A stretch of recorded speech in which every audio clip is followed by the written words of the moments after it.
Seems like enough has been said. Got nothing. You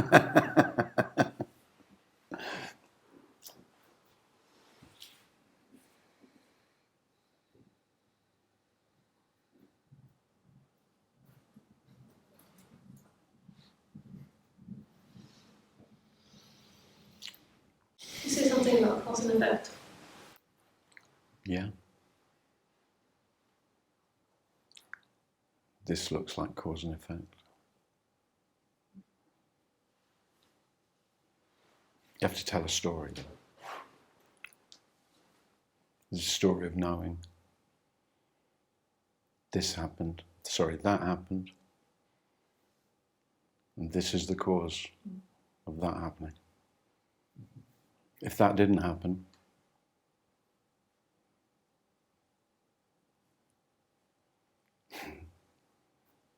there's only this happening.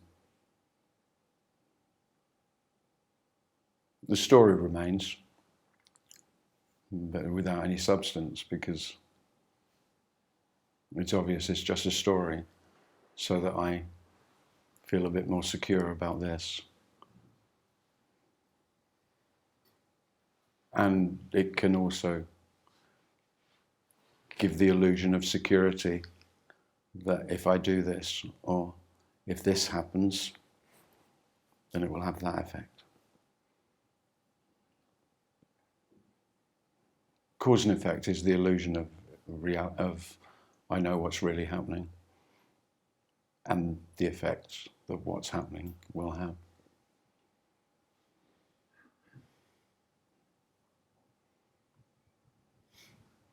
It still looks the same.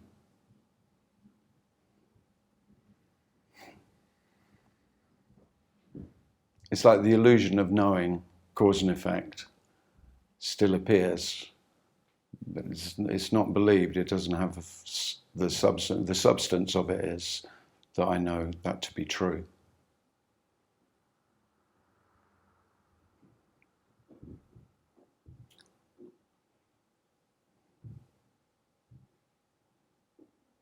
I am the illusion of being God, really. That I know what causes something else to happen.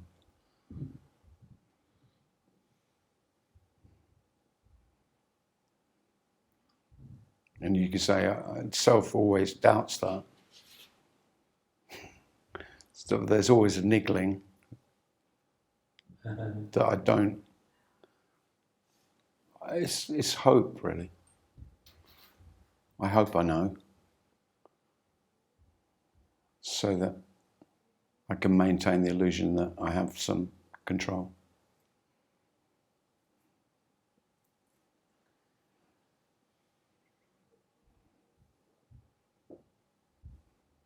But whatever has been learned about, you have to learn. It's learned, cause and effect. You wouldn't think a 1-year-old human being has any notion of what causes something else to happen. There is this the illusion that I know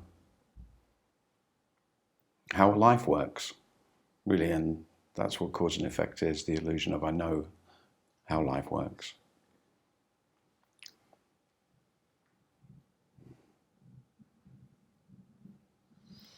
If there is only this, then of course that's cause and effect has no reality at all, no substance. But it appears the same, the story of it. You could say it's not believed anymore, that I have to have a conviction that some events cause other events. So there has to be separate events for cause and effect.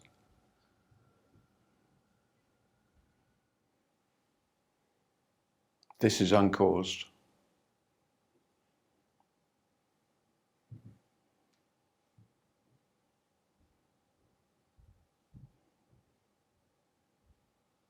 That's the freedom.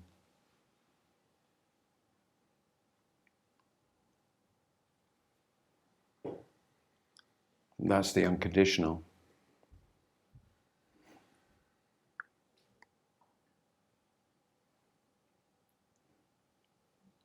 That's the freedom from being careful about what I say, what I do, how I am, what I believe, what I think, what I feel, because all of those have a causal effect on what will be.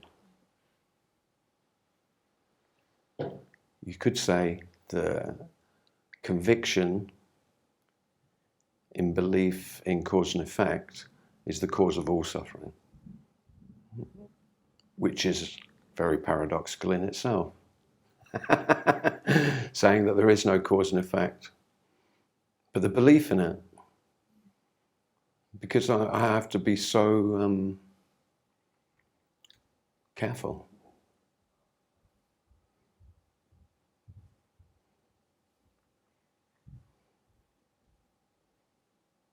I long to be carefree.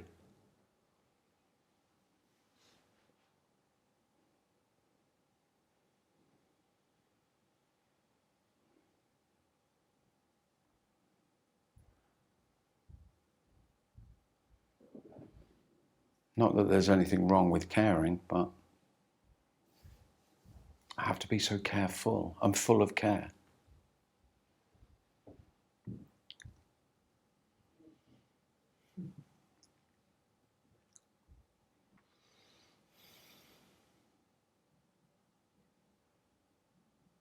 This doesn't care.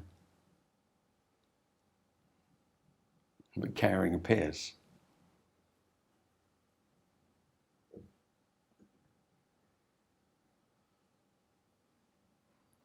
And that can sound heartless, but again, paradoxically, it's quite the opposite.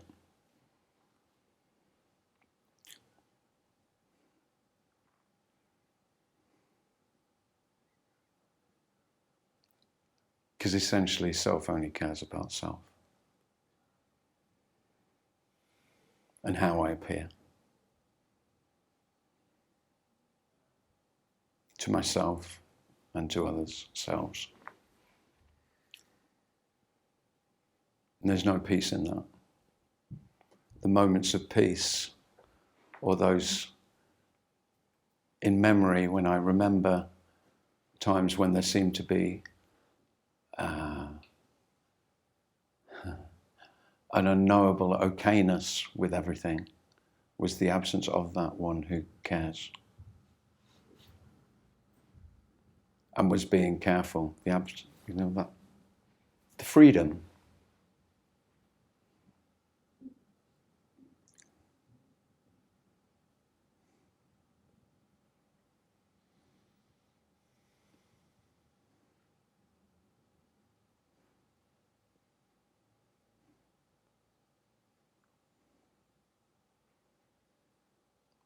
But it may sound as though, so without me there will be no appearance of cause and effect.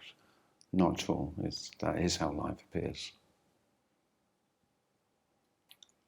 But only as a story. Because I have to remember.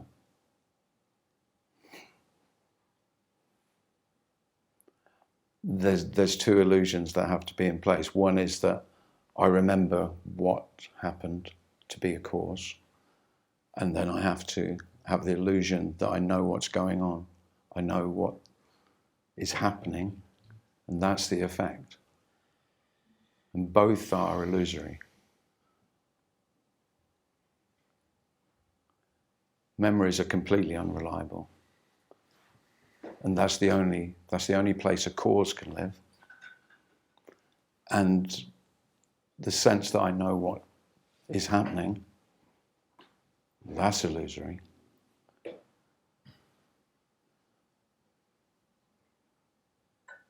I think I know is all it is. And then I have to make a connection between the two. And there simply isn't. There's not two. The memory appears as a happening.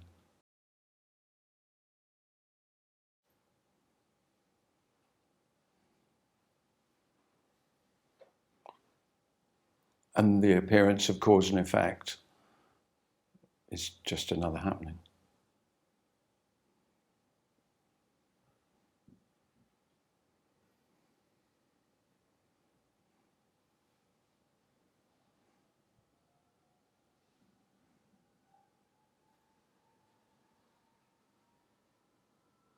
It's really the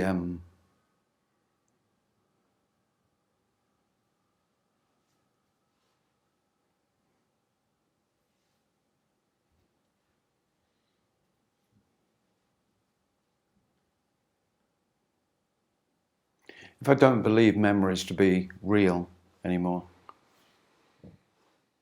really what happened, there's no place for any solid belief in cause and effect anymore. That can be really terrifying. And that is the groundlessness that you've heard speak of, really. You know, because I stand on that conviction that I know that caused this. And this, I'm pretty sure, this, I'm not sure, but I hope that this, what I do, will cause that. And there's no this and that. This is that. Not I am that. There is no I to be that. There is no that I could be.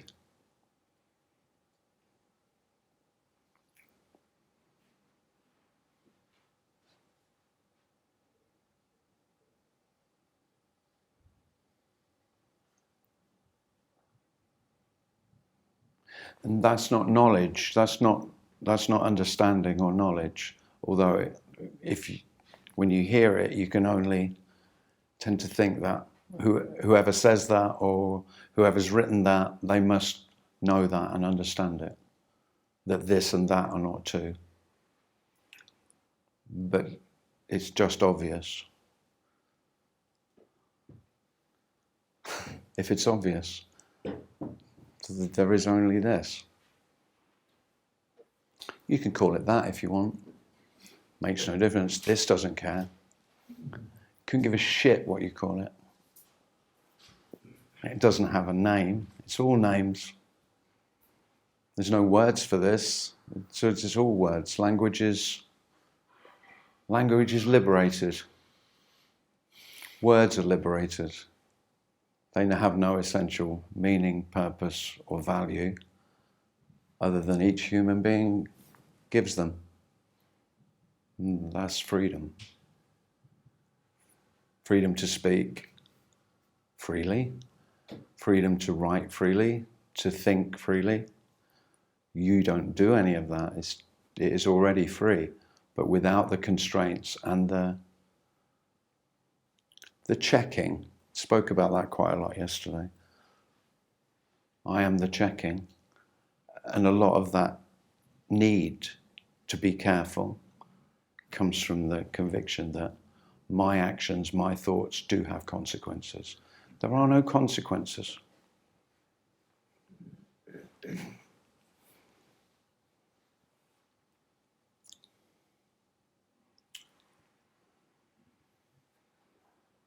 Don't tell your friends and family, though. They won't like it. You know, this message cannot be popular.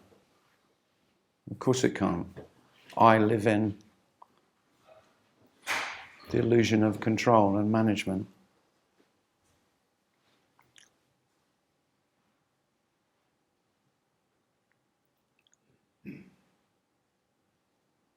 But it can feel really terrifying, the death of cause and effect as a reality.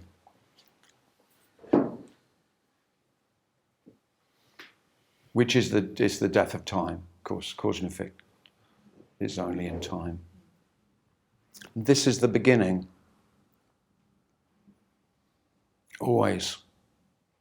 Always beginning.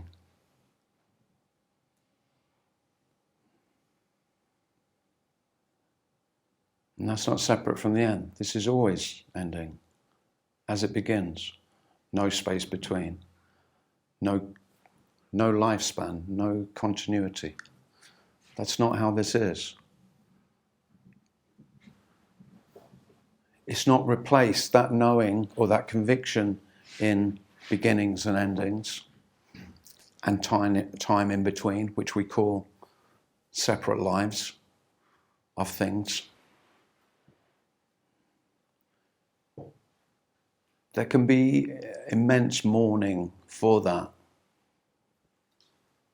because I have the conviction that things have a life and that lasts for a certain amount of time.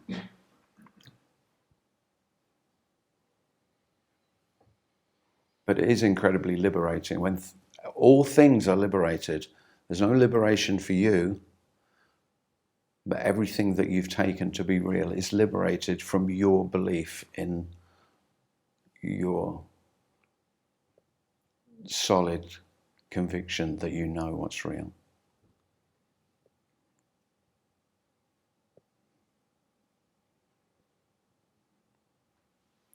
And in that, the appearance, nothing changes.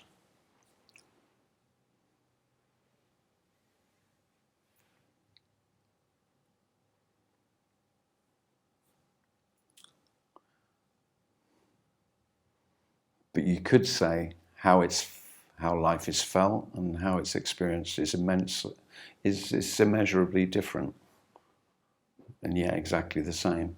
And cause and effect is a good example of that.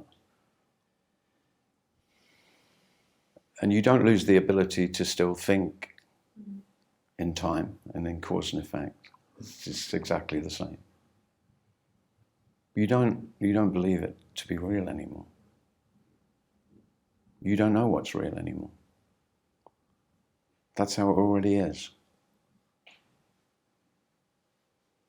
Self is the conviction of I know what's real.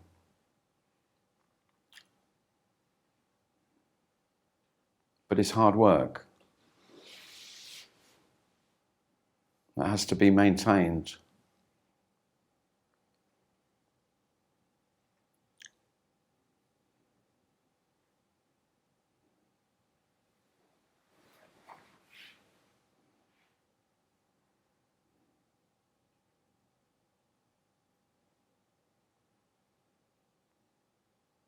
Or I feel I'm falling.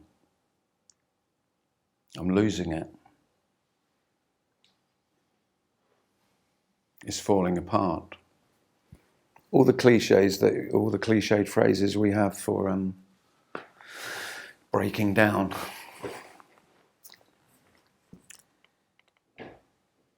Losing the plot.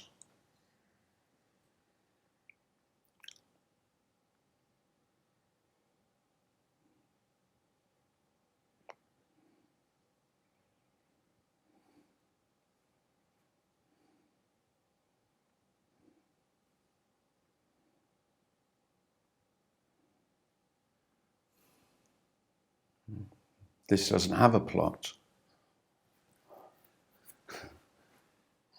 I'm the one who's telling the narrative. I'm the storyteller.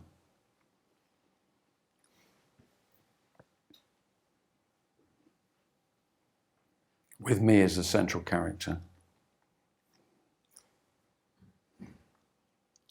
And you playing bit parts. Extras. Extras in my life. Yes, some I can, if I feel that they need them and they're important to the plot, then I may give them a lot of attention so that they feel that they're important in my story.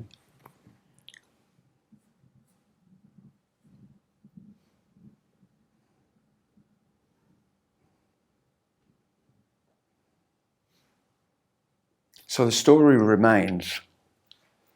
I mean, I've told you a few stories. And so the story doesn't go anywhere, but what it is not my story. And that's no different and immeasurably different.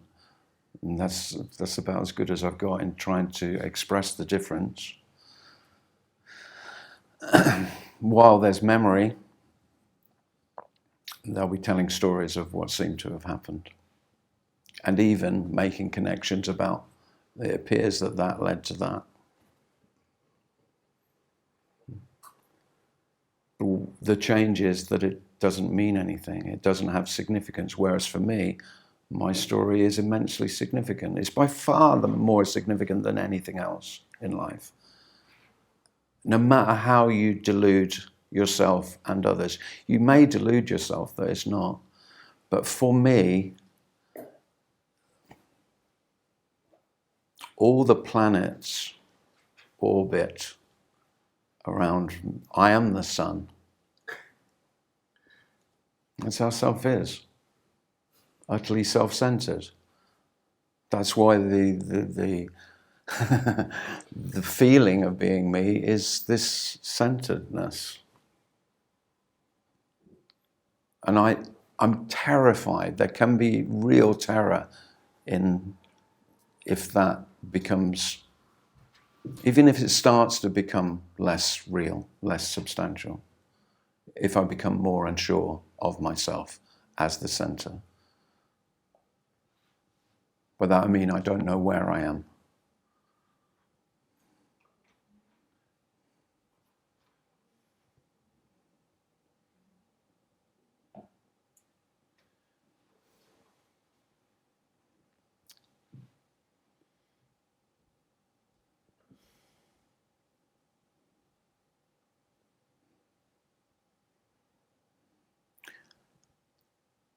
And it is terrifying. I mean, I haven't forgotten the terror because I speak of it. But the reason that they're speaking of it is there's nothing to fear. There is no center. This doesn't have locations. It can appear still like that, but it doesn't mean anything. Whereas my location at the center of the universe,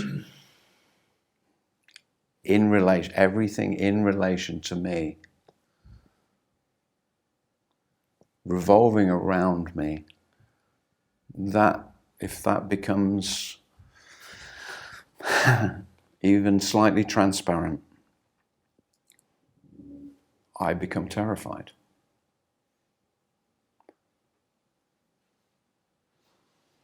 I don't think necessarily, but here it was.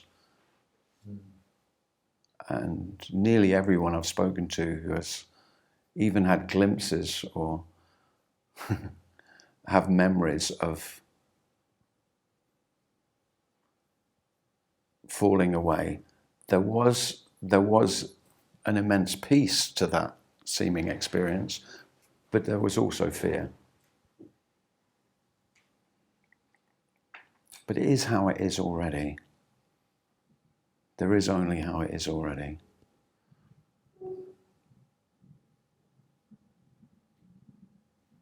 The center is illusory.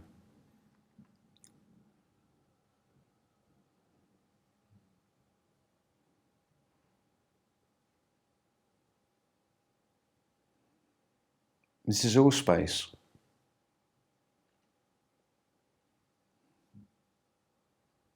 Appearing as solid with space between. But the solid is just as much space as the space between. And that's how time is. So it may still appear that there's time before, time now, and time after. But it's all space. The past isn't located somewhere else. There simply isn't somewhere else. That doesn't mean that, there's only now. There's no sense of now. Just another idea that I might hang on.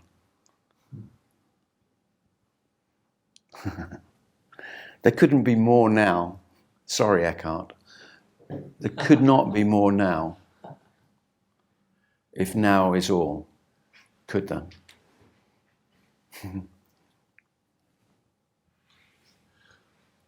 And as for now having power, I've never heard such nonsense. I mean, there is no, that's, there is no power. This is complete powerlessness. I am the illusion of potential power, my personal power. That's all there is. That's where power resides.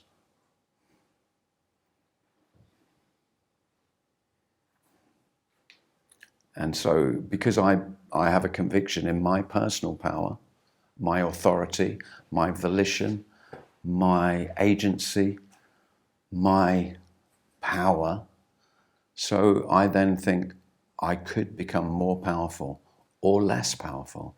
There is neither more nor less.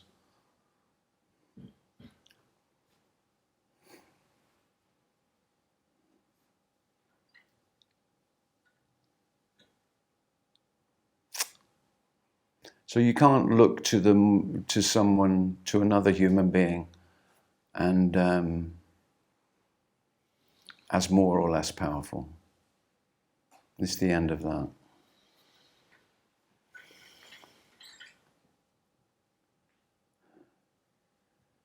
Emptiness is complete neutrality. Space is complete neutrality. Nothing. You can't get more or less. You can't get more emptiness. You can't get less or more of nothing.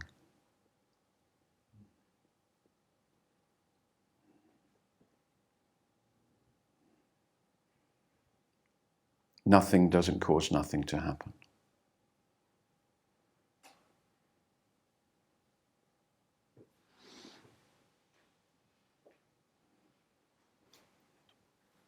And then in the appearance, there's things apparently causing other things to happen. It means nothing.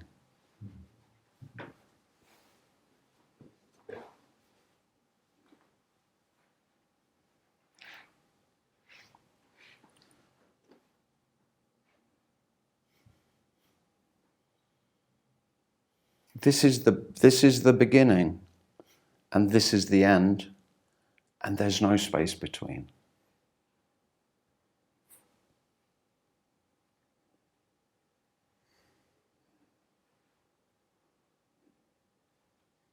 And when there's no space between, there's no beginning and ending.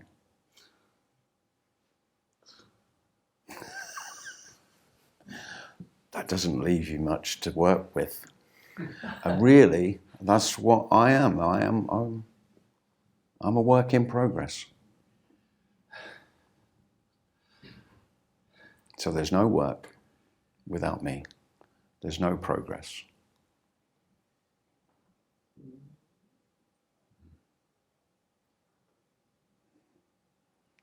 There's no evolution.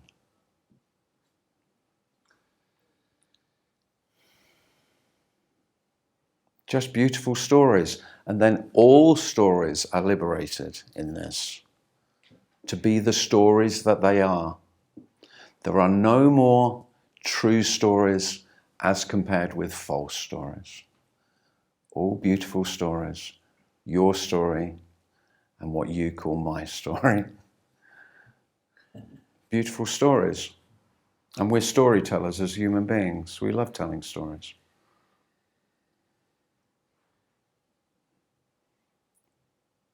And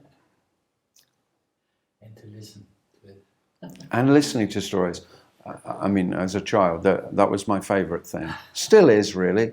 I wasn't a great reader, took too much effort. Truly, as a child, I was not a great reader. Bit like hard work. But I loved being told a story. And you may have a fantasy though, without me, there would be no interest in anyone else's story anymore. You know, the opposite. You couldn't care less about someone's story because it's not real. It's just a story. But all stories are liberators. I don't mean you say you won't be bored by some, of course. Some stories are boring, aren't they? And some you'll be enthralled by, but there's no difference between, when all communication, everything that humans have ever written, ever said, ever thought, are essentially empty, they're liberated, they're freed from, oh, that one's significant. Now that story, that I think is really close to the truth. All it means is you like it. I mean, this life is incredibly simple. It is just preferences. And preferences are nothing to do with you. The preferences are not yours. They're absolutely natural. One human being prefers jam and one prefers marmalade. Now, in that preference, we don't say marmalade is more significant than jam. And I'm only going to really, I identify myself as a marmalade lover, and I dismiss the jam lovers as, well, I pity them really, don't I? I do, don't I? So if you're an atheist, you pity the poor, religious, fervent, praying to a non-existent God. Well, it's just your preference, not your preference. It's just a preference. It's not, there's nothing in it.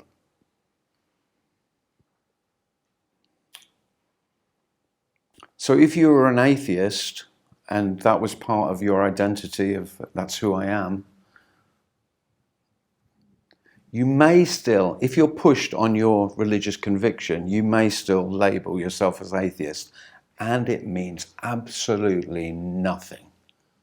Whereas to me, it's hugely significant. It's a part of who I am. All of that dies. Because it's already dead. Self, the energy of, is the significance of it. It's important to me, the importance. Nothing is more important than anything else. Because there aren't actually any separate things. And all stories just are absolutely equal. But you will like, there'll still be liking some, and some are, oh, I can't listen to that shit, That's just how it is. But it doesn't mean anything. That's really what we're speaking about.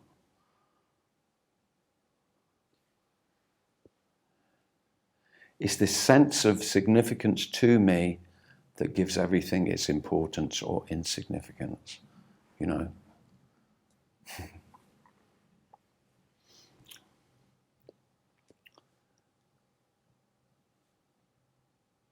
Everything is absolutely flat.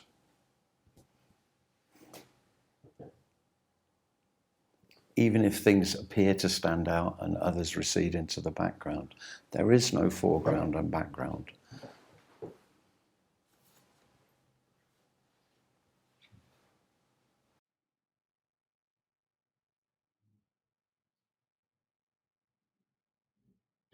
Yeah.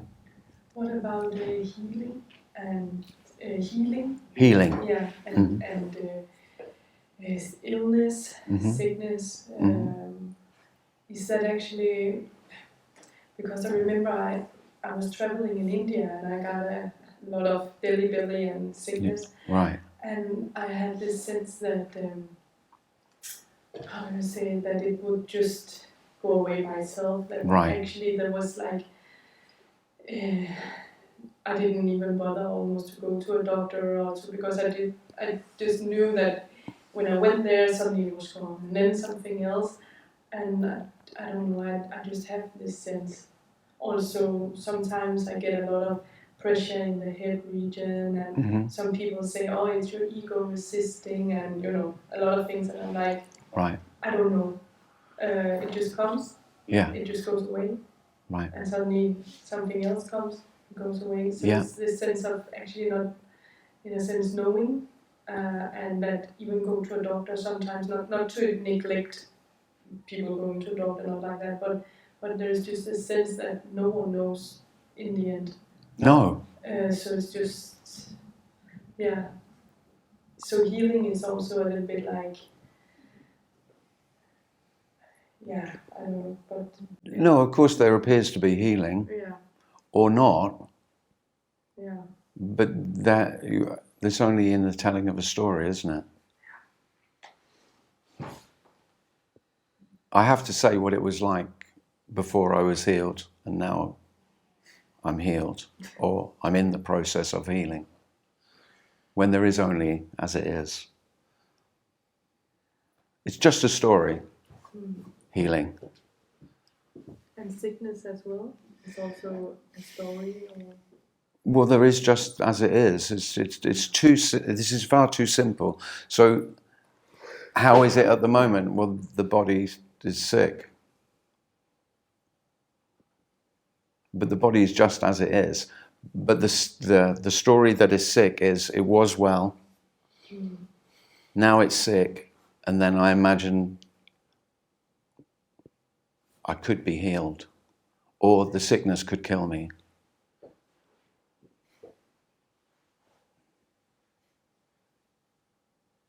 But this isn't about, this isn't saying don't do anything. It's very natural for, my cat got bitten on the tail. And cats will lick their wounds, which is their only attempt to heal themselves. And they'll do it diligently. It's very natural to do whatever you can to feel better physically or emotionally or psychologically.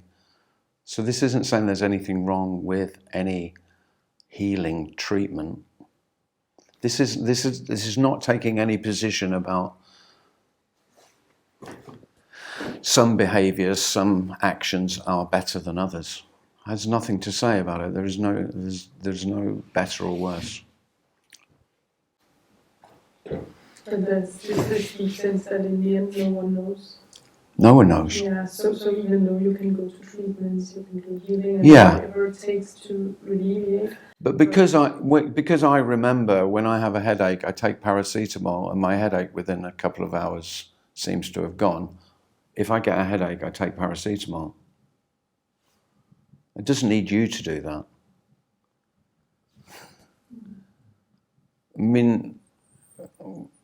This is very basic animal behavior, that you do what an animal will do what it can to keep itself free from pain. You don't seek out pain, animals don't.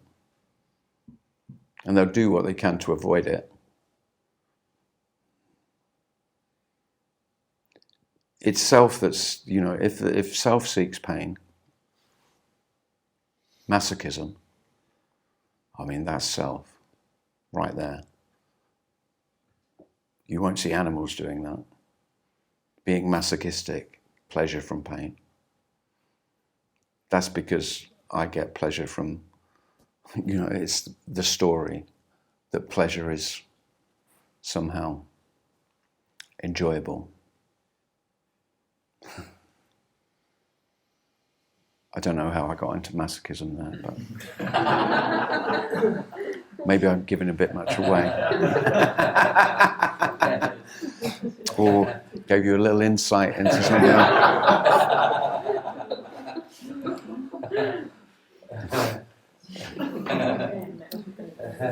Don't look in my bag.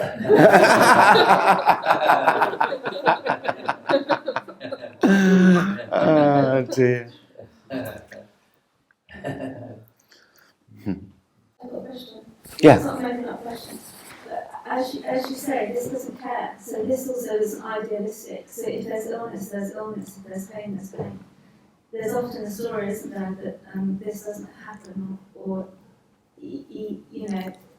like the last question. Yeah. It's not idealistic. So No, this is the end of idealism. Yeah. Oh, it's a complete death of that. Yeah. self is the idealist.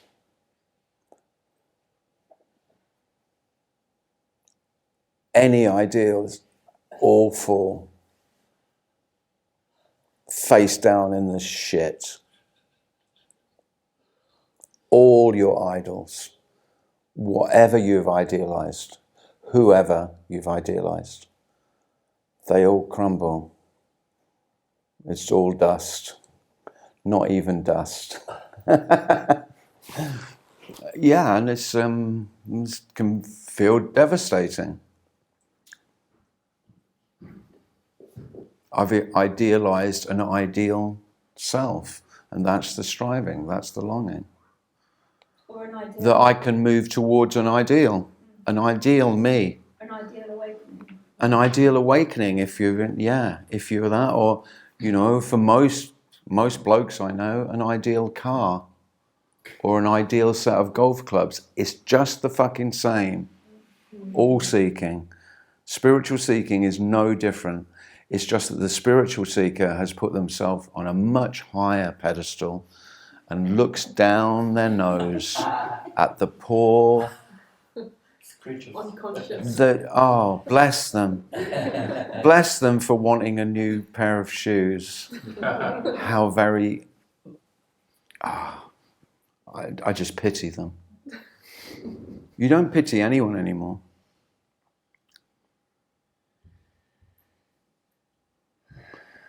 And there's much more compassion in that. I mean, pity, what a lofty position. It's dreadful, isn't it? That's it's the worst of self, really. Pity. And most selves take pity to be compassion. What a fucking lie that is. That is a dreadful lie. At least I'm better than him. I feel shit about myself. I'm better than that fucking pitiful piece of shit.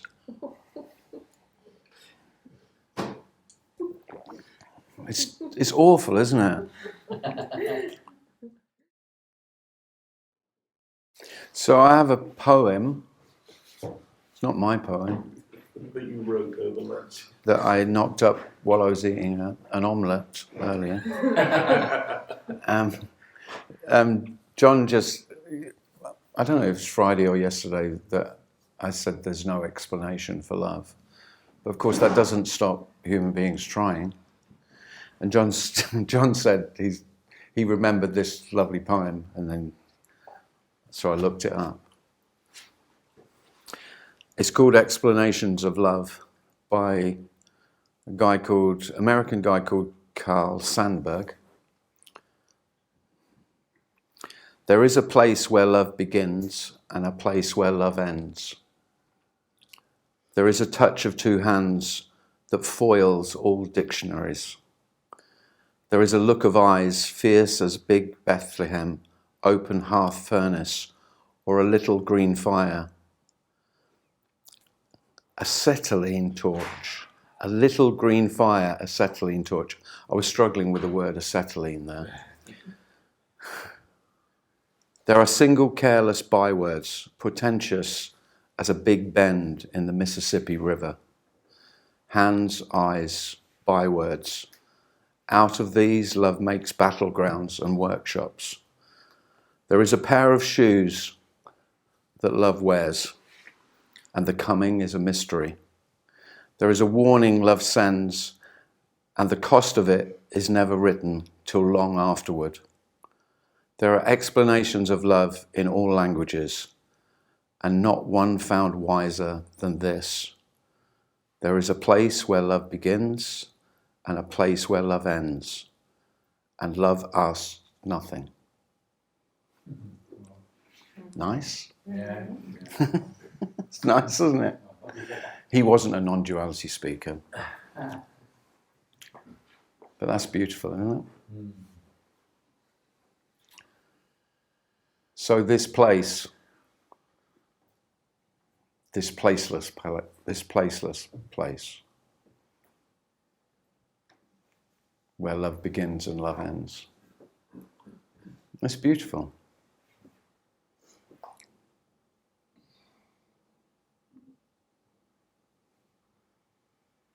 Perhaps. Yeah. Does love end or begin? No, Exactly. no. This place where love begins and love ends. Yeah. Without beginning or ending. If the end is the beginning, and the beginning is the end, there is no beginning and end.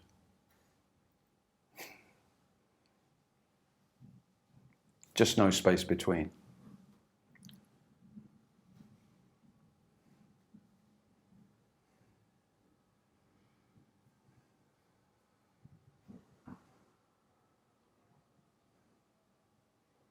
And it doesn't mean anything. It can sound, hugely significant, or self can make it, and yet it is utterly pointless. But still, when somebody is dying, we are crying and has this feeling that we lose some love. Of course. Yeah, because this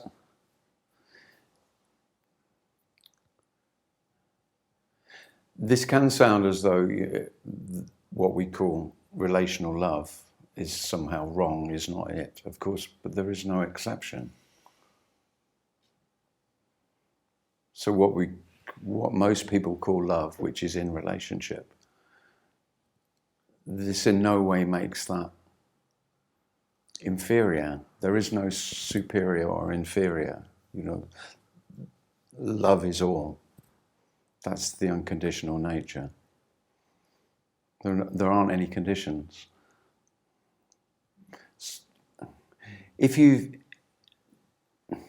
Quite a lot of people who come to this or resonate with this have had a background in Buddhism. Quite a lot, I've found anyway.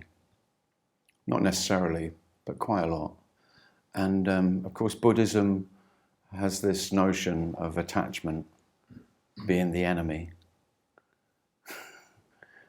or the problem, the root of all suffering.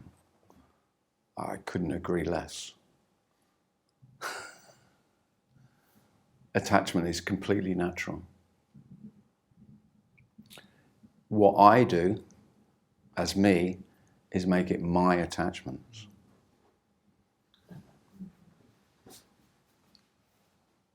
You could say the fullness of life is in the seeming attachment. That's the everything.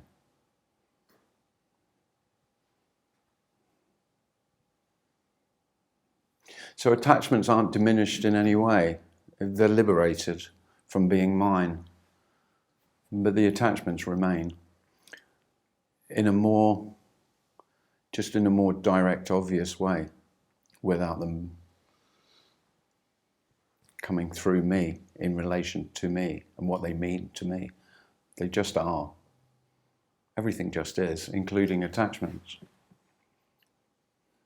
I would say, the Buddhists would say that the attachment is creating the I, the illusion of an I. Yeah, I don't agree with that.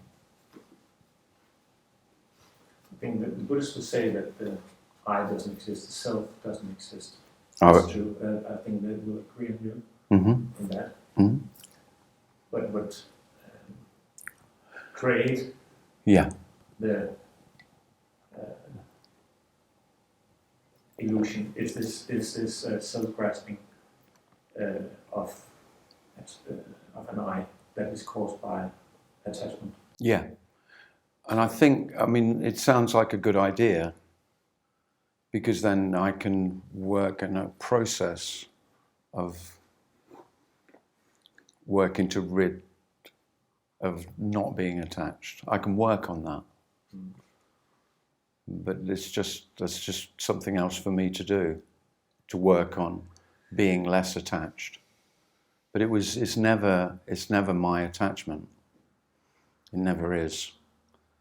It's just another claiming. I claim everything for myself. So attachment, it feels like all attachment, just like everything else, is never mine, was never mine. Of course, it was never yours. But if you are in the habit Yeah. of attachment, Mm-hmm. it's difficult to let go of habits if you don't know what is creating the habits. Yeah, well, I'm not speaking about anything, a possibility of letting go. There's nothing to let go. Of course, there's nothing to let go in the absolute sense. Yeah. That is absolutely true. Yeah.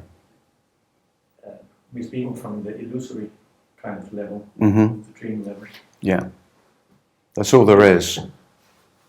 Of course, from the absolute point of view, Yeah. that's all there is. Mm-hmm. There can be no separation. But most people live in some kind of suffering, Yeah. separation. Mm-hmm. So if they're told, okay, listen, there is no separation, Yeah. you can realize this by letting see your habits of self-grasping. Well, we're back into the story of cause and effect. I mean, there's nothing wrong with any seeming process of letting go, Right. or seeing, or understanding. But what I'm speaking of is that nothing's required. No, I agree on that. The Buddhists would agree on that. I'm sure they would, but then they'd give you a process of what you can do. Yeah, because That's if you're not, if you don't understand that, Yeah. and very few people do understand. Mm-hmm.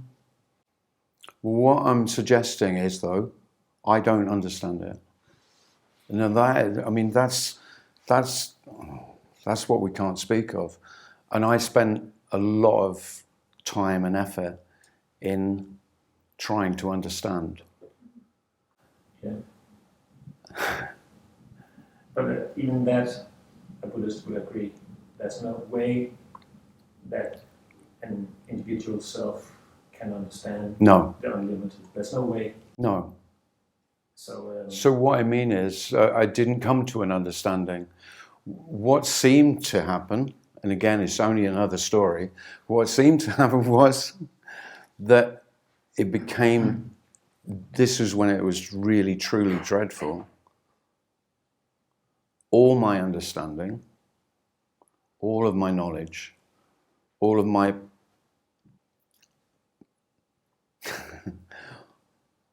everything that I'd learned was utterly useless. of course. And that didn't feel like understanding. It doesn't feel like understanding. This doesn't feel like understanding. I can't tell you what it feels like, but it's not understanding. I haven't got the faintest clue what I'm speaking about. I don't understand.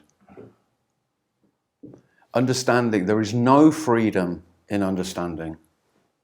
There is no liberation in understanding or knowledge. It's more prison. Illusory prison, but it's more prison.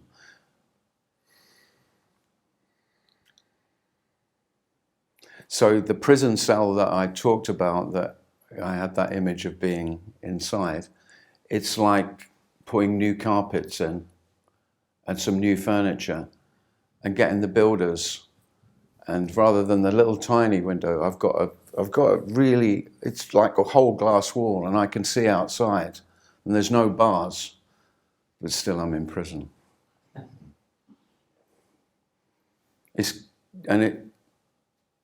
It may feel more comfortable. And I just think that's all self-improvement, which I think any path is, that's all it is about, the illusion of self-improvement. Even any path is that. There's nothing wrong with it. I'm not saying it's wrong. It's not even that I disagree. It's just that You just, there's no getting closer. Of course, that is true when you when the individual self has collapsed. And what you say that the knowledge has no meaning there. No. It is true, but okay, I haven't had that experience myself. But when you're reading the literature of different traditions, Yeah. Advaita, Mhm. Sufism, the same. Yeah. They all speak about a knowledge that has nothing to do with the individual kind of knowledge. Mm-hmm. So it's when you speak about it, you say about that don't knowing. I feel some kind of nihilism in it. Yeah, it does sound nihilistic, doesn't it? Does sound. I know. I get that said quite a lot. Yeah. Mm. But there's no sense of that. It feels in no way nihilistic. It feels completely the opposite. That it's like complete acceptance of everything without any requirement of acceptance. Which, that's not nihilism. So I'm not saying that nothing's real. I mean, that's nihilism. There is nothing and nothing is real. Well, here it feels that everything is absolutely real. The absolute is total reality, and that is nothing. Of course. Well, that's not nihilist. That's not nihilistic at all, because everything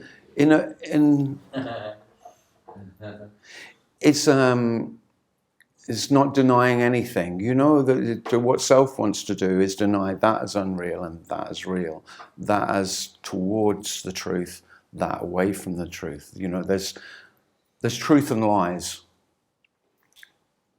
Yeah, There's reality and unreality. Yeah. Well, that's the illusion. Of course. Yeah. And so that's not in no way is. It's not. There's no sense of it being nihilistic. Nihilistic is a negative, isn't it? And this is neither positive or negative. It's just as it is, which there's no sense of it being nihilistic at all. Neither is it hopeful. But it's not hopeless, because that's the great paradox, is that I live in hope, and so therefore I think hopeless, the absence of hope, is dreadful. And so philosophically, this term nihilism sort of epitomizes that. So I'm seeing life from a place where nothing matters. The great paradox is when nothing matters, everything matters. Then it's not true. When there's no hope, there's no hopeless. Mattering and not mattering doesn't matter. Hope and hopeless doesn't matter. There's no higher and lower.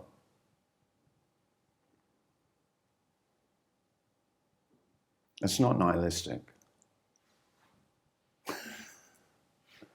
It doesn't feel that way anyway. How does it feel? You can't, as it feels. Just as it feels, yeah. The illusion is I know how I feel. How are you today? And you check in. There isn't an immediate answer. You just usually lie and say, I'm fine. It's a lie normally. Exactly. You know, so how are you today? And then if there's a pause, it's going to get closer to reality. But usually there's no pause. There's just a dismissive, yeah, pretty good. Or if you're English, it's not I'm fine. You go, not too bad. Because that's very English.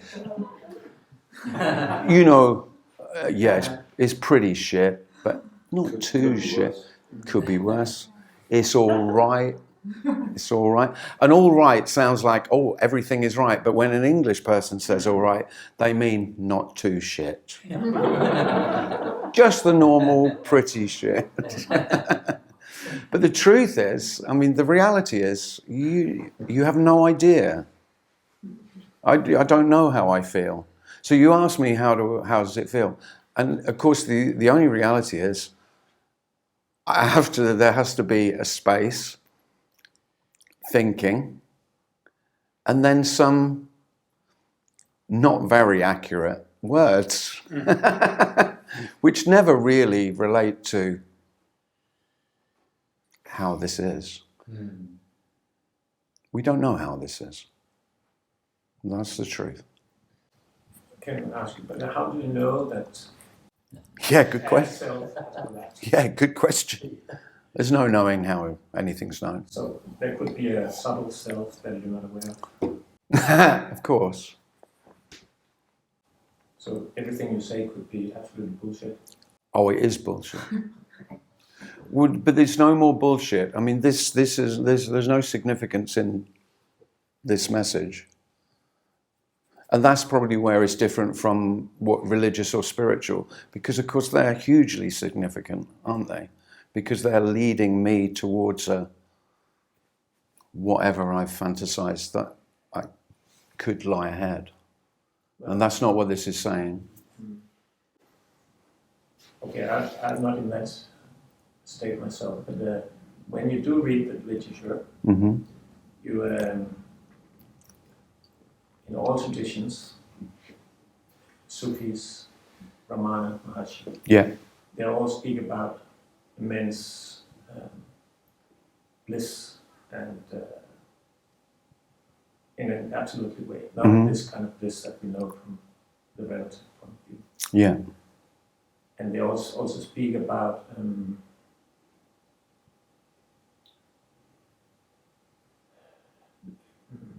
that kind of that we regard as real.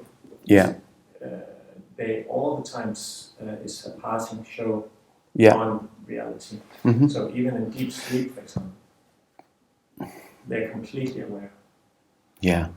No consciousness is not turned down. Yeah. It's completely aware. Yeah. Most of us, when we I've read all that. Yeah. So are you? No. So that means you're not. Apparently. Still have that. Yeah. I don't think. No, I don't know what they're talking about. Okay. I've no idea. So since you don't have that experience, No. it tells me that you has not fully wakened up. Well, there's no awakening. Okay, I must say I do trust great masters like Ramana. Yeah. Well, what I'm saying is, I don't know. I don't know what you're speaking about. Okay. Of course you don't know, because the limited self can never understand and never know what the ultimate is. See, this is the great illusion, that there are selves and no selves. No. That's the illusion. Yeah. The illusion is that I have a self, and there are human beings who have lost their self. I have not lost myself. Unless I tell a story about it. I can tell a story, if I've told some stories. But they're just stories. Yeah, of course, from the dream state of that point of view, it's just a story. Well, of course it's a story. Yeah. That's all we've got. What is there other than a story? In communicating or trying to tell each other. And you have to believe it. First you have to believe that I have a self already. And then you have to believe that there are other human beings who have lost a self. Now I'm saying that's the illusion.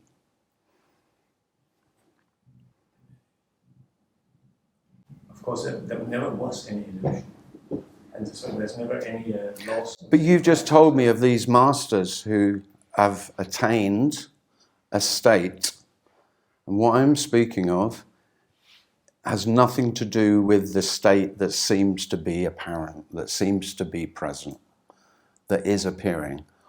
All states appear and disappear, and in the story they seem to last a period of time. They're states. There is no... I'm suggesting that there is no enlightened state. Now that is radical, especially if you've invested a lot in that there have been human beings who have attained an enlightened state, and that's what I want, or that's what I aspire to. I'm saying that's just another story. That's all. Nothing wrong with it, but it's... That's all. I don't agree on that. I do agree on you on this point. It is all stories. Mm-hmm. That's it. That's all I'm saying. Yeah, but you give the impression that you have wakened up to what is not stories.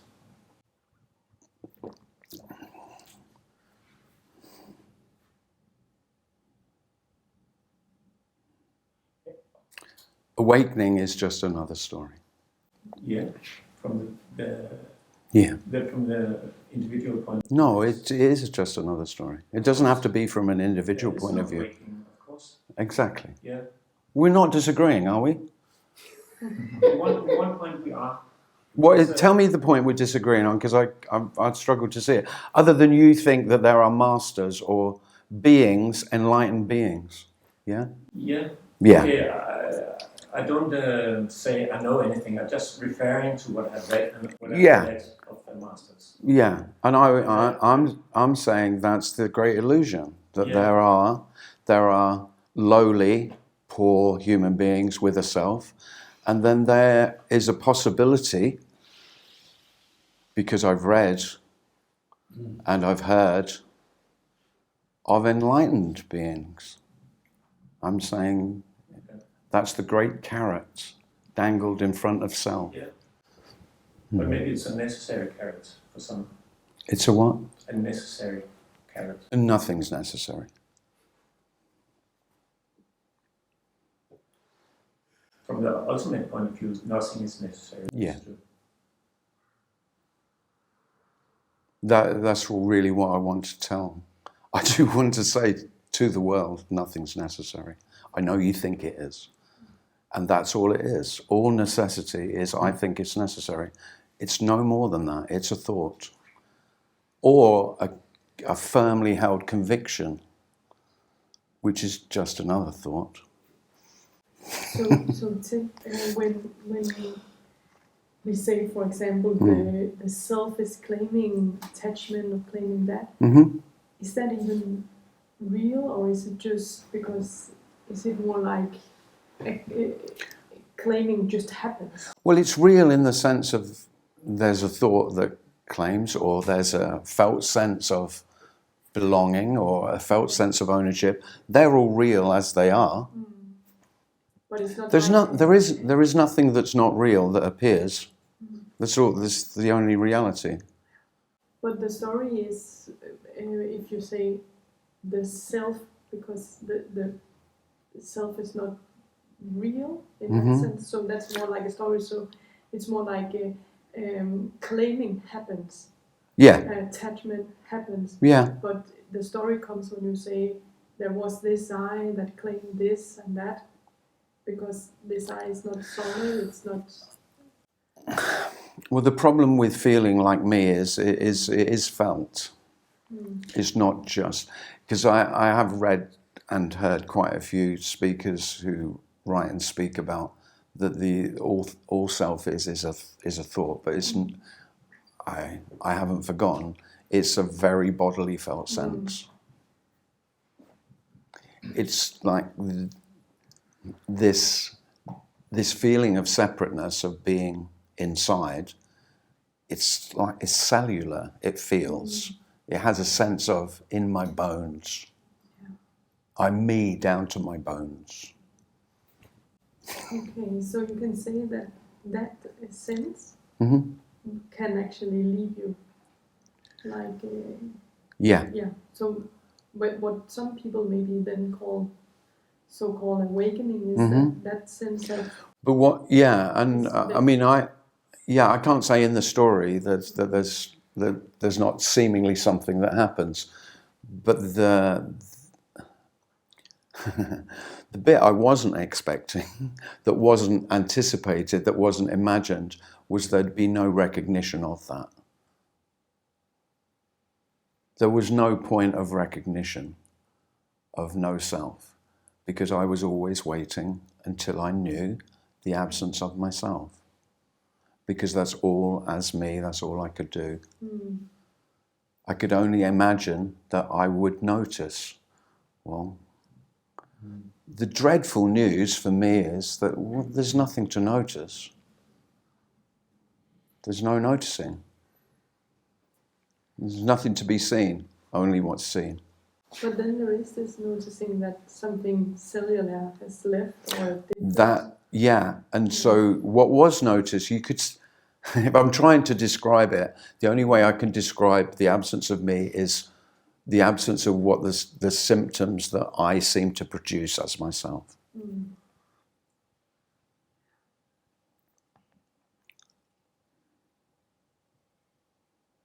So there's been no recognition of no self. I haven't recognized that. And that's what I was waiting for. That's the disappointment. Who should recognize it? Yeah, The no self. yeah. There is no self.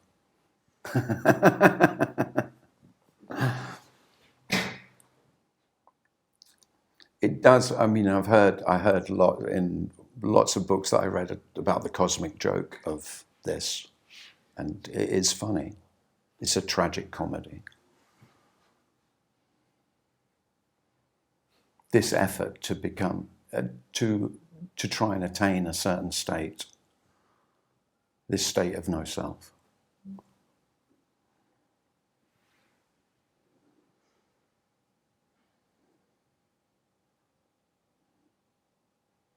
What does a state mean? What do we mean when we say, if we talk about states, what does it actually mean? We don't know. It's just like when someone asks you how you are.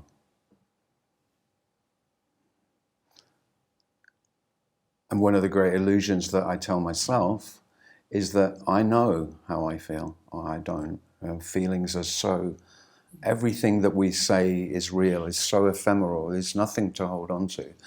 I say I feel sad, and then 2 minutes later someone asks me how I feel, and the words I feel sad come out because I've just said them, and then I check in, or I just look for sadness. It's fucking not there. I mean, just where is it? Where was it? I'm in this place. I walk around the corner and somebody asks me, where are you? And without looking, you don't know where you are. The reality is you never know. We don't know. Is really all I'm ever speaking about is this illusion of knowing. And the wonder is that not knowing is immensely more okay than knowing. That's all. It's not much, really. It's not Sat Chit Ananda. That's just a fantasy. That's how it feels. And I don't know that. And I don't know it either. I don't know anything. This is the end of knowing anything about what anyone else has experienced, what states they've been in. It's pure fantasy that you could ever know. You know nothing about another human being's experience. Nothing. It's like it's the most terrible honesty, the shattering of all illusions, especially knowing another. So I don't have an opinion about, it's just, that's how it felt to them, or that's what they experienced, or that's what they wrote, and it is really so what? It just everything. It just becomes so what? It's all okay. Because it really doesn't matter. And that is unconditional love. The sense of unconditional love is not about love at all. It's just the fact that it doesn't really matter what state, what thought, what feeling. There's nothing significant. The utter insignificance of everything is the peace that passes all understanding. And the peace is indescribable, and peace isn't the right word, love isn't the right word, freedom isn't the right word. The words are meaningless. They don't actually touch what we're speaking about. How would they touch everything and nothing? This is all untouchable, with the illusion that you can touch it. So I can't say, when you say, how are you, I can't even say I am, because there's no I, there's no you. Yeah, but you can't really say how do you feel? And the honest answer is always, I don't know. But I could have an approximation and try and find some sense of where I am, and in comparison with how it was earlier and yesterday, and my fantasy about how I wish I felt. And there's nothing wrong with any of it. That's the freedom. The freedom is there is nothing wrong. But the bit that self doesn't want it quite likes that. You know, if I tell selves that there's nothing wrong, but there's nothing right. Ooh, don't like that so much. Because I want it all to be right.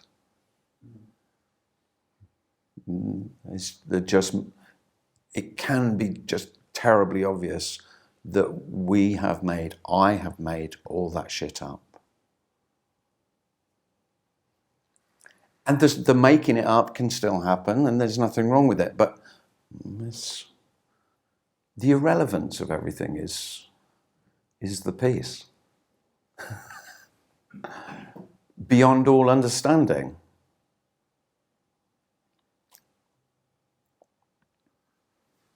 So we come to the end. I really thank you all for coming, because of course if nobody came then I wouldn't have been here. This is an absolute pleasure. One thing I can say is speaking about this is nothing but a joy. And if you get a sense of that, you may well want to speak about it. And not everybody will want to listen, but whether you speak of it or not, it is a joy. So in that sense, maybe it is Satchitananda. I don't fucking know. How would I know what anyone else meant by that? And the thing is, what we're speaking of, it won't matter. It won't matter what anyone else says anymore. There'll be no more masters. Or special ones. It sounds complicated. And it's the unbelievable is the simplicity, beyond simple, simpler than simple. It is nothing at all. Nothing to get. Nowhere to go.